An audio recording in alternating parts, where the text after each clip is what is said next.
దేవుని పిల్లలారా, దేవుని కోసం మనం ఏం పని చేసాం మీరు ఆలోచించండి. దేవుడే ఒకవేళ ప్రశ్న అడిగితే, ఈ ప్రశ్న అడిగితే నువ్వేం చేసావు నా కోసం అంటే ఏం చెప్పగలవండి? 365 రోజులు ఒక మనిషికి రావడానికి దేవుడు ఎంత ఆలోచించాడో ఏమంటే ఒక లెక్క చూపిస్తాడు చూడండి. ఒక సంవత్సరం ఏమండి ఎన్ని గంటలు, ఎన్ని వారాలు, ఎన్ని నిమిషాలు, నిమిషాలతో సాగు పెడుతున్నాడు చూడండి. అంటే ఒక సంవత్సరం, ఒక సంవత్సరానికి 12 నెలలు, 52 వారాలు, 366 రోజులు. ఏమండి ఆ గంటలతో పోల్చాడు, ఆ తర్వాత నిమిషాలతో పోల్చాడు, ఆ తర్వాత సెకండ్లతో పోల్చాడు. ఏమండి ఇన్ని సెకండ్ల సమయాన్ని దేవుడినికి ఎందుకు ఇచ్చాడు?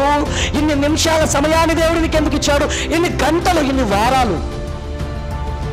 దేవుడు లెక్క అడుగుతాడండి. దేవుడు ప్రశ్నిస్తాడండి, ఏం చేశావు నా కోసం?